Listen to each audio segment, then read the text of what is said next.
What's up, c'est ton boy DJ Boy, ici Fred Bastien, et tu as cliqué sur la vidéo, tu veux savoir c'est quoi mon top 5 de MC Dead or Alive.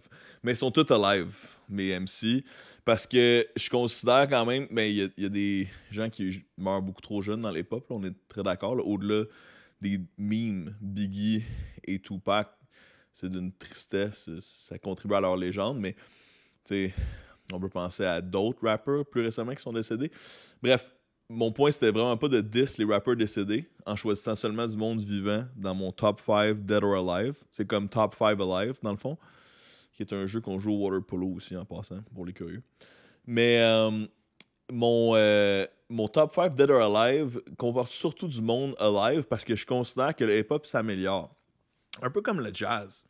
Tu sais, le jazz a créé des sous-branches, des nouveaux styles. Il y a des nouveaux genres de musique qui sont venus du jazz qui ont plus en commun avec la pop que le jazz initial, on peut dire.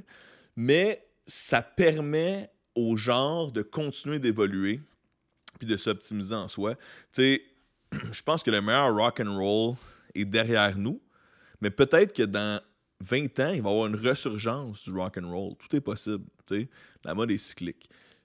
Pour le rap, je pense que les meilleurs MC à ever avoir rap sont encore en vie aujourd'hui. Déjà là, ça c'est un statement en soi. Mais, et vous me connaissez, mes choix vont être un peu hors norme, on pourrait dire. Mais vous savez, vous êtes abonné à ma chaîne YouTube, je n'ai jamais eu peur de l'opinion ou de la préférence personnelle. Alors, c'est avec quoi on va aujourd'hui. Donc, dans mon top 5, il y a de la francophonie, il y a de l'hispanophonie et beaucoup d'anglais, right? On n'oublie pas que le hip-hop est une culture qui vient du Bronx. Ça a été inventé donc à New York, aux États-Unis. C'est une culture afrodescendante et une culture qui est initialement anglophone. Cela dit, il y a du bon rap dans toutes les langues. Et je dois déjà mentionner que dans mon top 5 Dead or Alive, présentement, au moment où on se parle, il n'y a pas de rappeurs québécois. Mais là, c'est pas pour dire les rappeurs québécois, parce qu'il y en a qui mériteraient d'être là. T'sais, moi, j'ai toujours placé Ken Lo, probablement. Ken Lo et M-Poss, présentement, sont les GOAT du Québec. Si, il y a aussi Ils vont crever, puis il y a aussi toute cette génération-là. Ah, sauf quand le buzz est allumé. Tout ça, c'est iconique, mais en termes de longévité, Impasse et Ken Lo sont extrêmement durs à battre. OK? Ken Lo est méga versatile. Juste son cover de I said a hip hop, the hip hop and it don't stop. Cette chanson-là, qui est une institution du hip-hop, c'est la première chanson qui a eu un succès commercial dans le hip-hop. Rapper's Delight, ben, Ken Lo a fait une version francophone. Juste ça en soi, c'est tellement bon et next level. Mais mélanger à ça le fait qu'il peut faire du old school, il peut faire du new school, il fait ses propres beats, il fait du broken beat, il fait du rap drôle, il fait du rap deep et pensé. Puis du côté de Impasse, lui aussi, c'est la longévité parce que il est rendu qu'il rappe avec Loud puis tous les nouveaux de la nouvelle génération actuelle en faisant partie de l'institution montréalaise Mosaïen qui a, je veux dire, changé Musique Plus, qui a changé le hip-hop québécois très certainement avec ses deux comparses. Mais tu sais, de voir un Impasse drop des bars aussi affamé que s'il avait 17 ans, alors que sa réputation dans le rap keb n'est plus à refaire. J'admets. Puis j'aime aussi beaucoup le côté hip-hop de Impasse en dehors de la simple musique rap, c'est-à-dire comment il s'implique dans la communauté, le message qu'il essaie d'incarner, mais aussi ses actions concrètes. Euh, Son studio est, à mon avis, un rêve de rapper, puis de voir ce succès-là au Québec, à Montréal, ben c'est juste extraordinaire. Fait qu'au Québec, là, je mettrais Ken Lo et, Impasse comme les deux GOAT présentement. J'aurais de la difficulté à choisir ces deux personnes que j'adore. En termes de succès commercial, évidemment, on ne peut pas passer à côté de Loud. Il a rempli le Centre Bell, mais est-ce que c'est aussi profond comme marquage que les deux autres artistes que je viens de marquer dans la culture d'ici, l'avenir le dira. Maintenant, voici mon officiel top 5 Dead or Alive. J'espère qu'il y en a qui n'ont pas juste comme forwardé dans la vidéo pour arriver exactement là. Il y avait toute une prémisse avant d'arriver à mon top 5 Dead or Alive, mais il n'y a aucun ordre dans ce que je viens de présenter. Je considère pas qu'il y a des rappers meilleurs que d'autres dans ce que je viens de dire. C'est juste mon top 5. Cardi B, Orelsan, Killer Mike, Zach de la Roca, Nas. Là, je sais que j'ai besoin d'explications. Je dois vous expliquer. Premièrement, Nas, écoutez, c'est la plume, là. Au-delà des débats Jay-Z-Nas, comme dirait justement Loud, mais au-delà de leur guerre commerciale dans les années 90-2000, puis au-delà de leur rivalité, c'est drôle que c'est impossible de nommer Nas sans nommer Jay-Z dans une discussion sur le hip-hop. Ça en soi, c'est fascinant. Mais sa plume est incroyable. Ses albums récents sont tellement profonds. Moi, j'aime les artistes qui prennent la maturité, qui réfléchissent sur leur propre démarche. Puis je fais un petit aparté sur des groupes punk qui le font extrêmement bien. Les vulgaires machins ont su ne pas devenir une parodie d'eux-mêmes et continuer.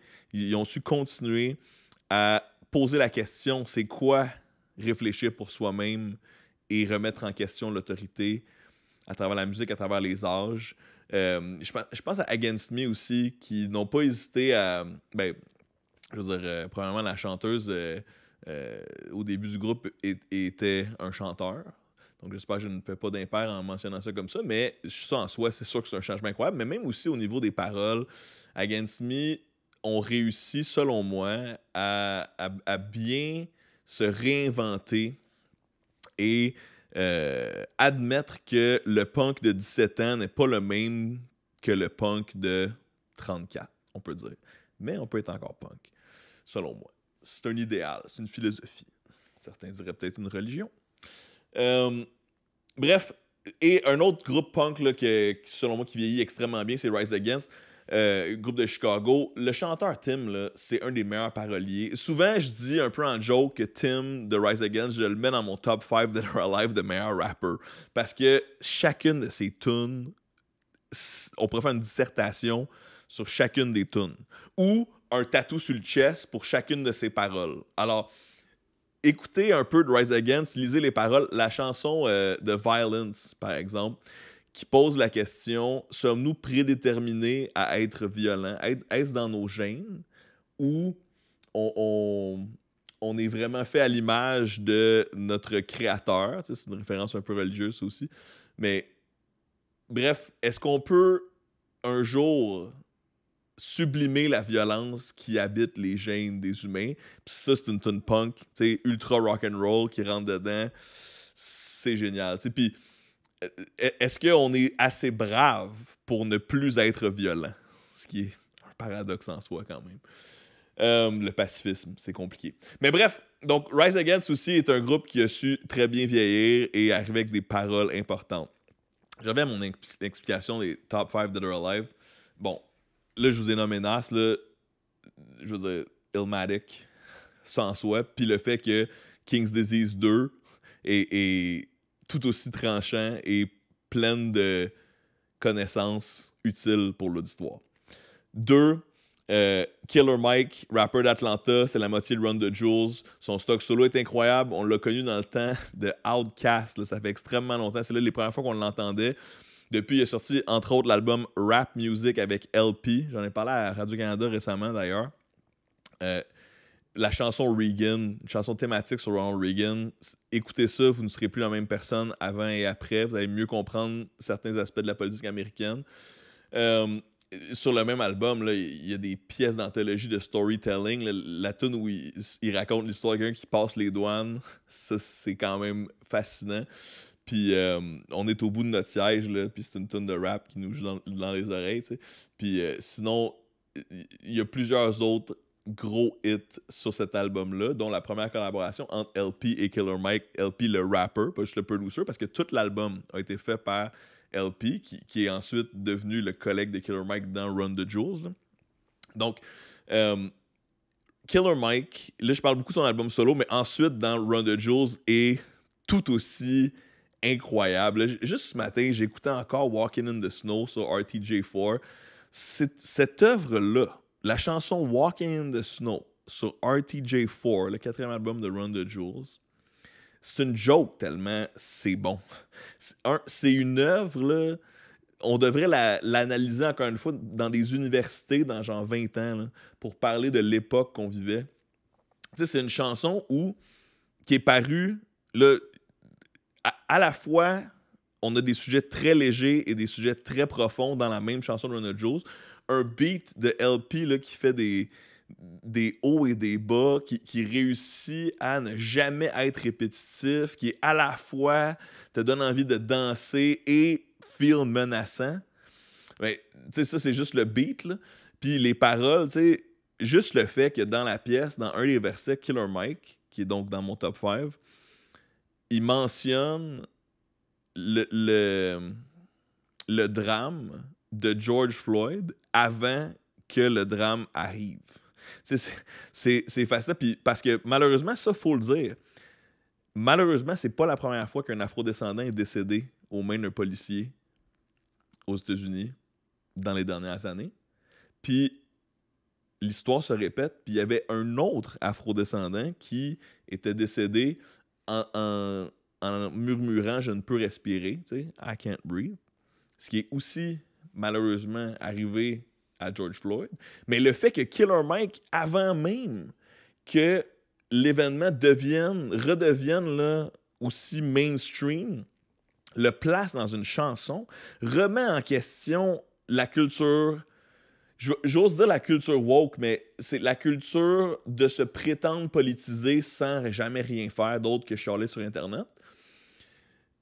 T'sais, il remet en question cette culture-là, mais tout en étant évidemment pour le progrès, pour l'avancement des humains dans ces causes-là. Mais bref, puis ensuite, on a LP qui nous parle du fait qu'il veut pas avoir de job dans sa vie, il veut pas être un adulte. Ensuite, on a Killer Mike qui nous parle de son bracelet, de son collier qui ressemble au bracelet de Ghostface Killah. Tu sais, puis c'est Gangsta Boo qui fait le hook. Puis moi, je veux dire, en tant que Montréalais qui doit souvent marcher dans la neige, le hook, c'est je reviens de marcher dans la neige, puis goddamn que c'était frette, là. Tu sais, Gangsta Boo qui rappe ça. D'ailleurs, pour les fans de Run the Jewels, si vous saviez, c'est initialement la raison pourquoi c'est Gangsta Boo qui fait le hook sur cette tune-là, c'est parce que LP avait modifié. C'est LP qui a écrit le refrain qui est Just got them walking in the snow. God damn that motherfucker cold. Ben, ce lyric-là a été inventé par LP, mais il avait modifié sa voix. Je pense qu'il avait mis un peu plus d'aigu ou je sais pas quoi. Puis il s'est dit, hey, ça sonne donc bien comme Gangsta Boo. Je vais lui demander de faire le hook, tu sais. Puis c'est Gangsta Boo qui fait d'ailleurs la tune sur RTJ2, la tune extrêmement sexuelle de Run the Jewels, là. Genre, I got this in the smile all day. Bon. Fait que, bref, c'est Gangsta Boo qui fait aussi cette tune-là. Puis c'était cool de la revoir. Puis là, je te parle juste d'une tune de Killer Mike, mais de Run the Jewels. C'est à quel point ce MC-là est marquant. Puis ce qui m'impressionne le plus aussi, mais c'est sa verve, son implication politique, sa capacité à vulgariser, à mobiliser. C'est le gars qui a endossé Bernie Sanders. C'est le gars qui a ouvert des salons de Barbie à Atlanta. C'est le gars qui va rencontrer autant les démocrates que les républicains pour essayer de faire avancer les besoins de sa communauté. Bref. Et apparemment, il ne write pas ses raps. Apparemment, il ne fait que les imaginer et les dire parce qu'il aurait une mémoire photographique là, ou quelque chose de similaire. Donc, raison de plus que cet homme est un super-héros et mérite sa place avec Nas dans mon top 5. Zack de la Rocha, c'est le chanteur de Rage Against the Machine. Et selon moi, Rage Against the Machine, mais c'est évident que c'est du rap sur des guitares. Et les paroles de Zack de la Rocha m'ont ouvert sur la politique quand j'étais un adolescent là, assoiffé de changement et peut-être de révolution. Et l'énergie que Zach transmet aux chansons, de pair avec les guitares de Tom Morello et tout le reste du band, là, sérieusement, ben, ça fait un cocktail tellement explosif que je le place dans ma liste des top 5 Dead or Alive. Les chansons de Rage, il échappe jamais la balle, il n'y a jamais de barre malaisante, il y a beaucoup de métaphores, c'est extrêmement profond et on ne peut pas parler de Zach De La Rocha sans parler d'allitération. Okay? C'est de loin le MC qui sait le plus utiliser des syllabes agressives dans chacun de ses mots, okay?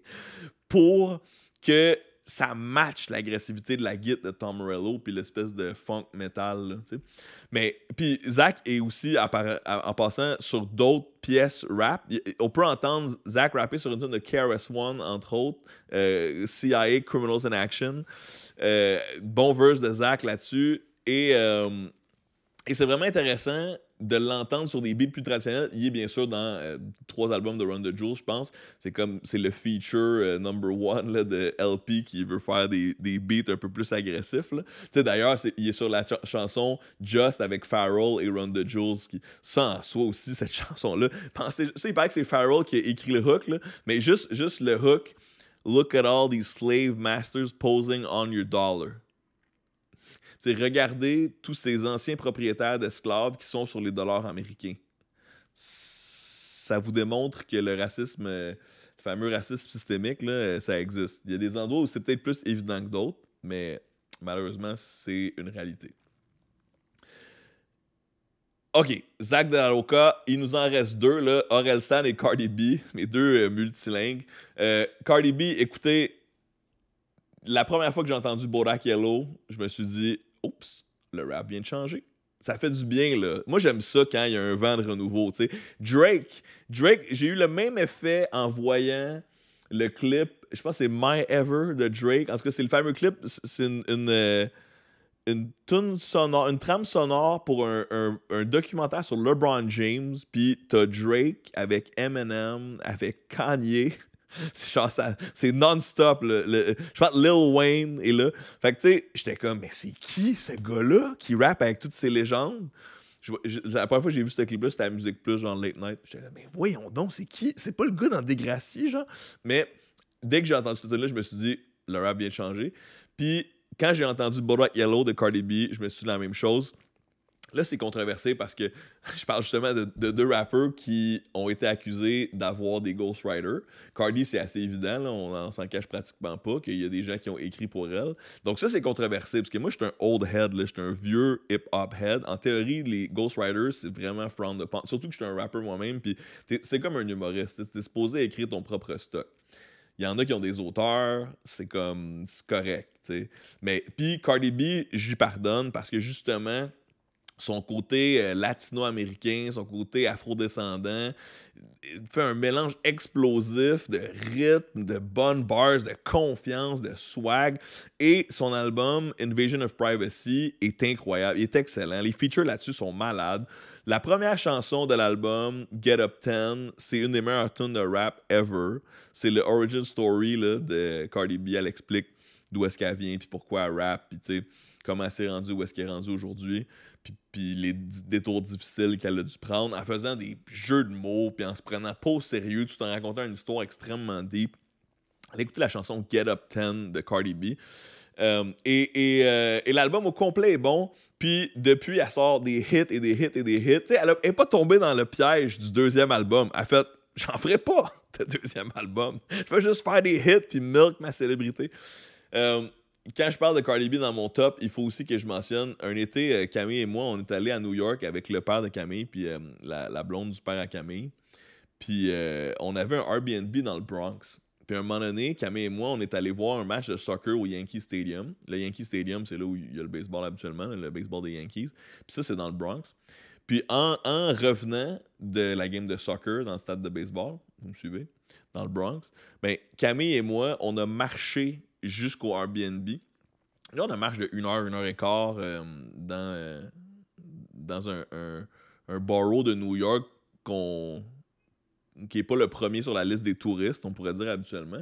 Puis, premièrement, c'était vraiment intéressant. Il n'y a jamais un moment où on s'est senti en insécurité, là. Définitivement.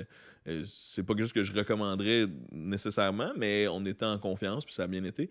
Puis bref, le point est le suivant, on traversait souvent des petits parcs, tu sais, où il y avait des familles, justement, dominicaines, qui faisaient des barbecues avec les jeunes. Ça me faisait penser au jour de l'an dans ma famille, là, tu sais, les jeunes qui courent partout, puis tu sais, les messieurs au barbecue, puis bon. Mais bref, presque tout le monde bumpait l'album de Cardi B. T'sais, donc, puis elle vient du Bronx. Fait que, tu sais, c'est sûr que ça a cimenté mon amour pour cette rappeuse-là parce que je voyais que son quartier bumpait ses tunes. Puis ça, c'est tellement important dans le hip-hop. Fait que non seulement elle avait un succès commercial, un succès international, on écoutait ses chansons à Montréal, partout dans le monde, là, en Europe, name it. Mais en plus, chez eux, dans le Bronx, dans les parcs où le monde habite, il y avait du Cardi B qui jouait dans les gros parties d'été. Puis ça a juste cimenté sa place dans mon top 5 Dead or Alive. Il nous en reste un, je l'ai mentionné tantôt, c'est le seul francophone sur ma liste, c'est Orelsan. Orelsan va te démolir avec un texte. Orelsan va te peindre un portrait d'un phénomène de la société avec tellement de détails que tu deviens un expert après avoir entendu une tune.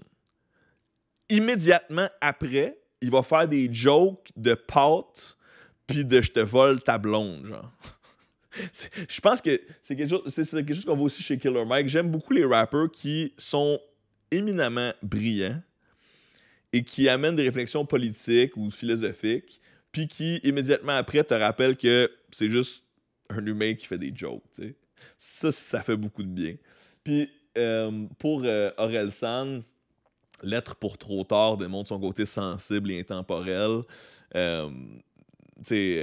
L'album Le Chant des Sirènes, là, c'est back-à-back insane. Récemment, L'Odeur de l'essence, c'est 100%. La chanson Baise le monde de Orelsan, ok? C'est tellement relate. Là. C'est l'histoire de lui ou d'un gars qui est dans un party, puis la musique est entraînante, puis il a envie d'avoir du fun, mais constamment, il est confronté à plein de problèmes qu'on a sur notre planète. Il voit son verre en plastique, il se met à penser à la pollution. Il voit des mannequins, il se met à penser aux jeunes filles qui ont moins de confiance en elles à cause d'Instagram. Et ça a été démontré scientifiquement en passant. Bref, il te fait le tracé d'un vêtement qui passe par les sweatshops de la Chine via l'assemblage en Roumanie, etc. Puis t'as encore envie de faire ça sur la tune de Bump parce que juste le beat est bon, tu sais. Il y a une chanson, quand je parlais d'enjeux très deep, il y a une chanson avec son pote Gringe, avec qui ils font les casseurs flotteurs ensemble. Ils ont une tune sur la prostitution en France. Tabarnouche, c'est non-stop. Même chose, ça tune sur la manifestation. Je vous dis, c'est un film, là. On a l'impression qu'on est là. Puis c'est pas nécessairement des chansons que t'écoutes justement pour faire la fête, mais c'est ce genre de pièce-là qui lui donne une place dans mon top 5 personnel. Et je veux dire, il y a pas... depuis Le Chant des Sirènes, il n'y a pas un album qui a déçu. Je pense qu'il y a des albums qui sont inégaux un peu. Tu sais, sur le dernier Civilisation, tu sais, dans les meilleures choses, il y a un feat avec The Neptunes. Le gars, c'est un rappeur francophone, puis il feat avec Pharrell sur une tune. C'est à quel point il y a un respect dans les pop internationales, puis c'est à quel point on a la preuve que c'est un grand rappeur. Ses features, tu sais, je trouve qu'il a body toutes ses features avec Nekfeu, ses features avec Damso, il tue le game. Donc, Orelsan, puis je pense que je m'identifie un peu à lui parce que même si, tu sais, je suis pas né en France, je suis né à Montréal, tu sais, quand il parle des centrales d'essence, puis les raffineries de pétrole qui sont proches de chez lui quand il est jeune, puis il parle un peu de son adolescence, ben ça me rappelle ce que moi j'ai vécu à Tétroville, là, dans l'est de Montréal. Fait puis, tu sais, le dude blanc qui capote sur le hip-hop puis qui rappe dans un quartier à mixité sociale forte, qui reste un dude blanc qui rappe, tu sais. Fait que tout ça, je trouve ça vraiment intéressant de voir comment Orelsan réussit à construire son personnage, puis ça paraît que c'est un gars brillant. Ça paraît que c'est un gars qui est pas là pour le fame, mais qui est là pour l'art. Mais en même temps, est-ce que ça existe un artiste qui est pas là un tout petit peu pour le fame? La question sera répondue dans vos têtes ou dans les commentaires. Fait que laissez-moi savoir si vous êtes d'accord ou non. Vous savez où me trouver. Peace, love, rock and roll, puis Si jamais vous aimez ça, on va en reparler de rap.